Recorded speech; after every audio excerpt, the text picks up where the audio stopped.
One of the problems that people have when they're trying to do Aikido, especially on a resisting partner, at least, or a non-compliant partner, is they're trying to do the technique without setting the technique up properly, without knowing how to set the technique up. So we're going to look at setting up the technique. No matter what art you're doing, if you're doing jujitsu, you can't just run up to somebody and throw on a triangle. If you're boxing, you can't just run up to somebody and throw an uppercut. Everything has to be set up. And one of the weaknesses that can happen in Aikido is that inability to set up the technique before you execute it. You can't just go straight to Kotegaeshi, straight to Ikkyo. Okay? So how do we do this? The main thing is that we need to get position and we need to break balance, Kuzushi. And Kuzushi is more than just breaking balance. It's really breaking the person's structure.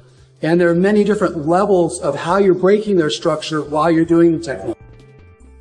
So we're going to start with a really simple setup so that we have something to study. We can start just with pressure like this way. So I'm feeling pressure from his body pushing me, which gives me a little something to practice on. Then I can figure out, how do I deal with this pressure? I'm going to take this, move it over my head, and move into a grip situation. Hand on his wrist, other hand to his shoulder or his collar like this way. This hand could be an atemi, could be a strike here, it could be just a post here, or it could be a collar grip right here. So again, I'm just going to slide under. I'm moving my foot just to the right here. So as he puts pressure on me, I'm moving to the right, taking the grip at the collar, and then taking the grip at his forearm this way. Another way we could get there is just by bringing the hand straight down and then coming into the grip.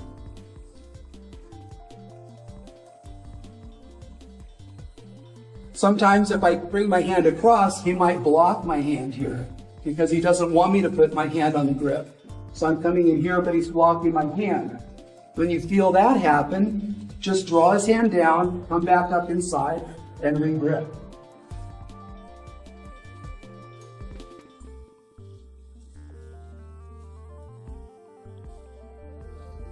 We can try it from him gripping my sleeve. And then I'm going to take the sleeve off, change the grip, and come inside.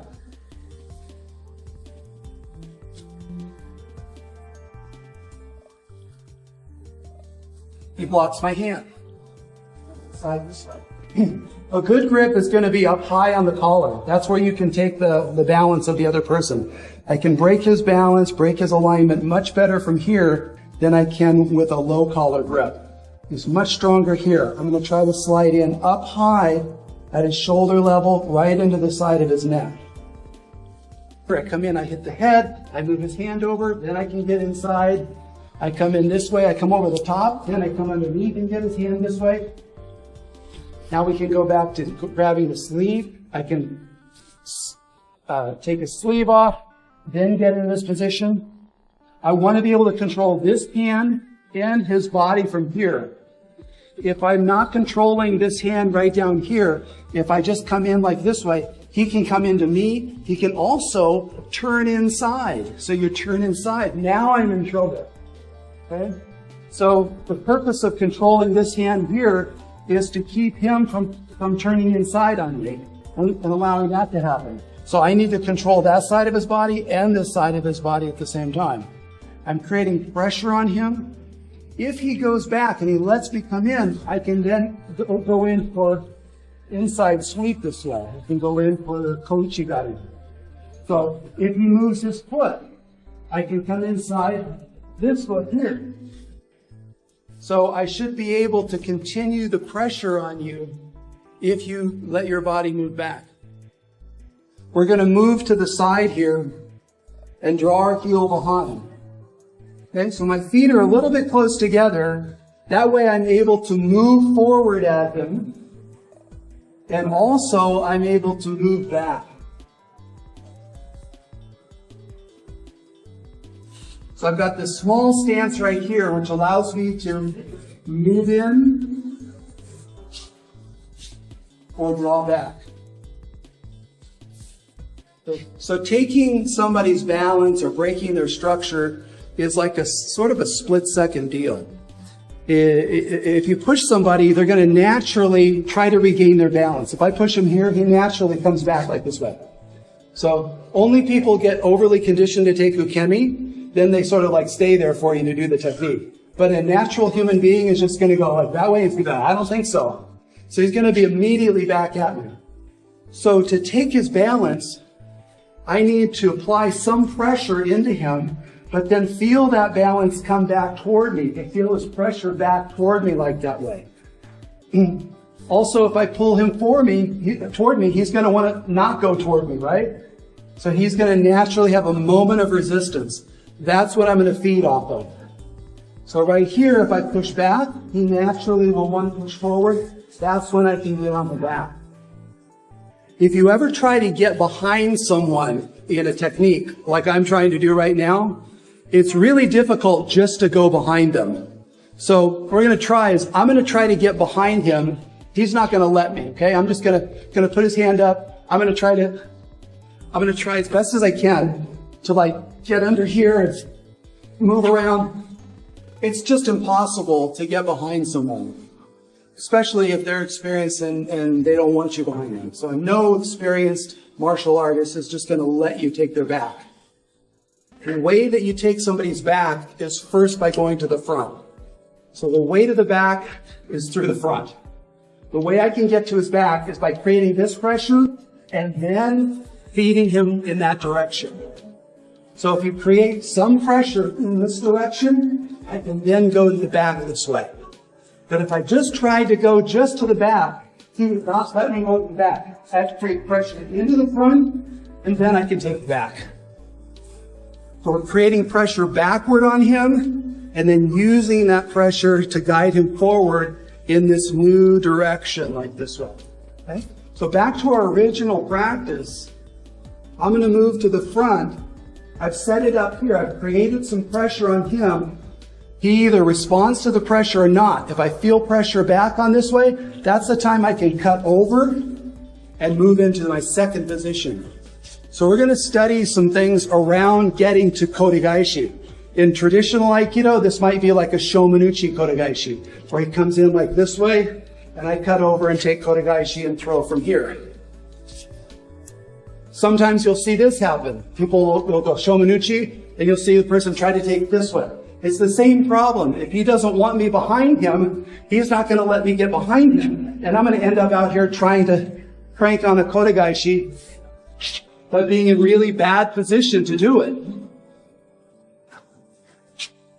This is really impossible. If he punches, it's still impossible. I can't get a Kotegaeshi. You can't just snag a Kotegaeshi out of thin air. How do we set that up? First, I need to go to the front. So let's just practice the shomen. I move in this way. I step into this space. The punch. I step into this space. Create pressure. Then once I feel pressure, I can cut that to the side. Okay? Let's back up a little bit. If I don't feel a lot of back pressure, what happens then? I'm going to step in here. I don't feel a lot of back pressure. He's moving back. I can just take his foot and set him down right there. If I wanted to go to the ground, this would be a nice place for a little knee cut pass. Then I can get into a side control or go straight to an arm bar from there. Generally in Aikido, we don't choose to go to the ground. It's not our preferred place. We like to stay up. So again, we can maybe just start, if you're just practicing this, just start with pressure here. Either feed the technique down, feed the hand down, feed it up. There's a temi here. If you want. If he blocks his hand, my hand, I can come inside. I put pressure. I don't feel pressure. I slide my foot behind his foot and set him onto his back. And you can do it really nicely.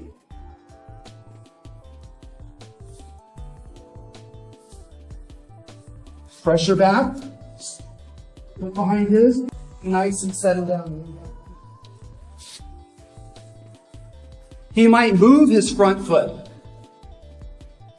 So here you are, he's moving his foot, I can't get it. At that point, I can get inside of his thigh on this side. You don't have to do a full, off the thigh uchimata. You can just catch the inside of his thigh. Here, I'm trying for the foot. He moves it. I catch it.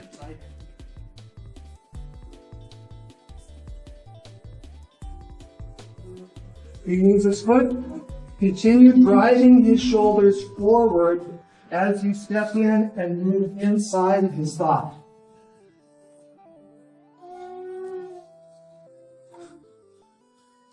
So that's everything that's happening when you're right here. All of this is getting set up at this point.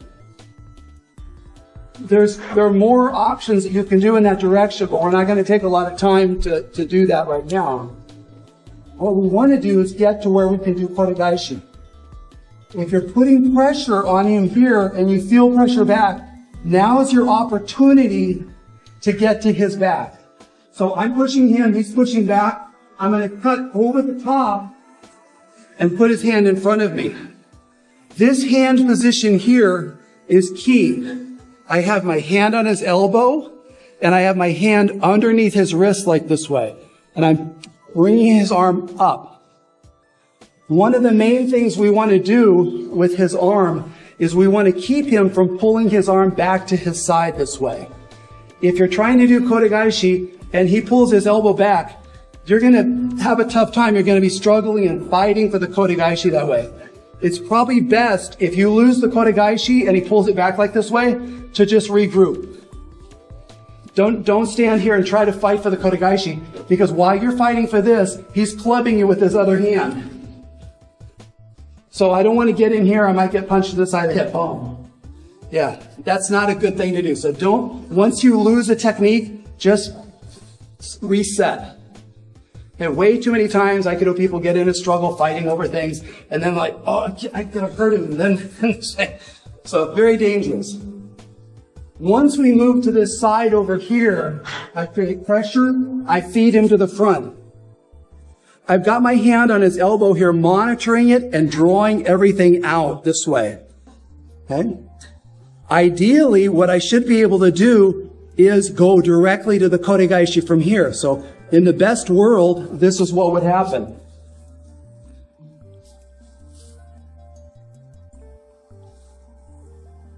So this is kind of ideal.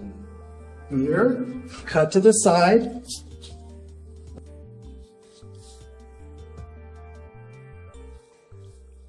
But the world is not always ideal. And so we need to know what to do at every point in the technique in order to deal with, these contingencies.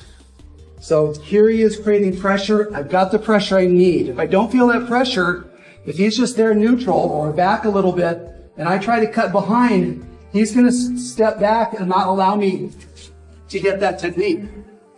So you've got to be sensitive to what's happening in your opponent, because that's not a time I can get Kotegaeshi.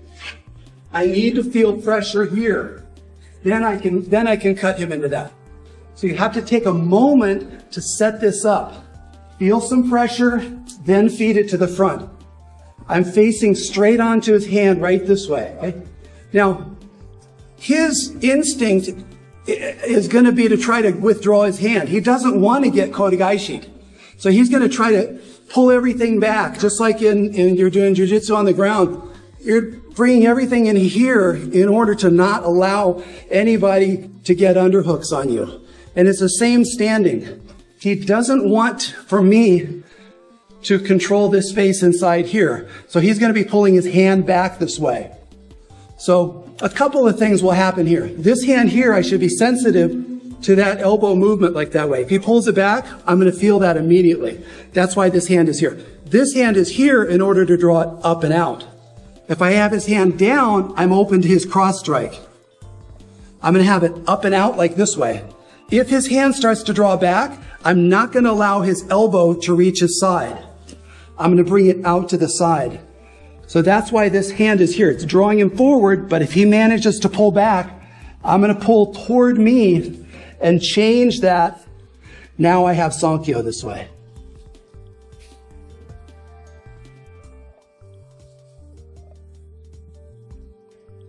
So from the beginning, we'll just start with some pressure here. I'm stepping to the front slightly, opening up the midline. Or stepping to here and taking the collar. So stepping in here, opening up the midline, taking his forearm, taking his collar, feeling for pressure here. Once I feel pressure, I can move to the side and cut his hand to the side this way. If I feel okay, I can get to Kotegaeshi. If I don't and he starts to withdraw, I'm going to pull his elbow, not let his elbow get toward his side that way. Pull your elbow back to your side. Just pull it back. Yeah. Don't let me have it. Just like that way. Good. Don't let me have it. That's right. Yeah, that way. I'm going to pull it out. So I've got to hook his arm out to the side this way. Then I can get the Sankyo.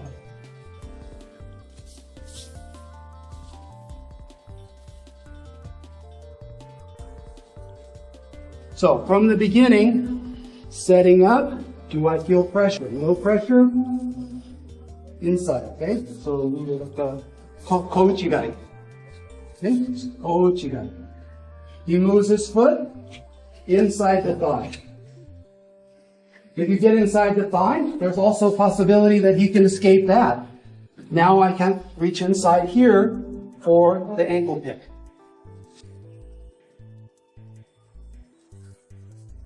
So I just added a little third option onto that initial step where he's not pushing back at me.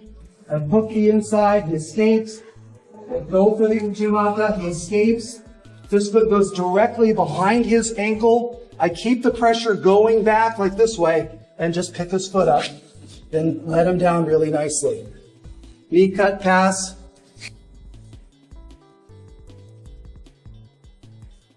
Push, no pressure. Missed it, behind, pick it up.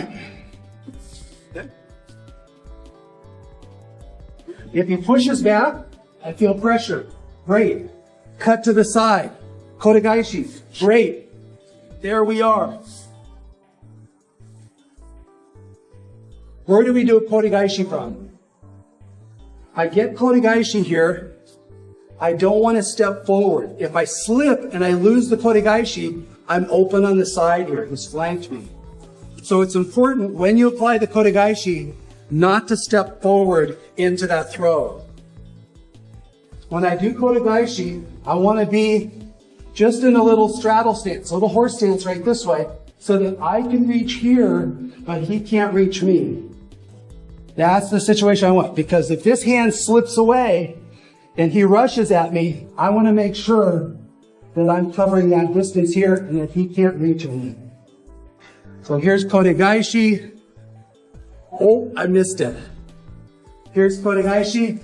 Oh, I missed it because I stepped in. We always want to think about what happens when our technique breaks down. So when you're beginning in Aikido, you're going to be studying how to do basic techniques, and they're all just going to be kata. But as you get more advanced, those kata just become like sort of ideal forms. Those are not what's actually going to happen. When you're doing an ikkyo or Kotegaeshi, that's basically just like your opening move in chess. You're not really expecting that move to win, but you have to have other options. What you're doing is you're creating problems for your partner, creating problems for your opponent. If you can't create a problem for your opponent in the form of a strike or in the form of taking their balance or in the form of pressure, then you're really not able to control your opponent. So if I move like this way and I'm just trying to get, I don't control him at all from here. I'm trying to get Kotegaeshi, I'm trying to move him. So the other thing is you can strike, of course. If you do use striking, use the strike to deflect him and divert his balance this way, as opposed to just hitting straight on. Okay? So don't use your strike, don't use your atemi to injure the opponent. Just use it, I'm directing him to the side. That way when he's here, he has a difficult time hitting. I'm just standing with my feet side by side here. So here's Aihanmi, I move to the side, I deflect him this way. That way I'm not getting hit here. Okay? Then I can come in and I can take his position and get his balance, or start working on getting his balance. Again, don't get too in a hurry to get to the next part of your technique, because you want to feel where the pressure is going here. Is it going back? Is it coming forward? I feel it coming forward. It's pushing me, right? So I feel that. I need to feel that pressure from his body that he wants to get at. Maybe he's trying to get on me with his other hand and grip or strike or something. So if his hand comes across and a strike, I need to feel that like there, right? And here his hand comes to grip my shoulder. I want to feel like that. He's trying to get on me for some reason at this point, right? So he's got a lot of intention to get me. And this is where you can start getting your Aikido into pressure testing, more aliveness. You want a more vigorous conversation. Taking your Aikido from just being like a monologue where you're doing a technique and he's going along and everybody's happy like this, right? But nothing's really happening. I'm just getting some exercise. Take that to a dialogue where he's putting pressure on me and I feel the pressure on me. And if I don't do anything, he's just going to crowd me, right? Just get your hands all over me. I want to encourage you in your practice to, especially as you get past the basic levels, after you get past your, first couple Q levels, start putting in some pressure from your partner. Make your uke more active. Make this into a dialogue.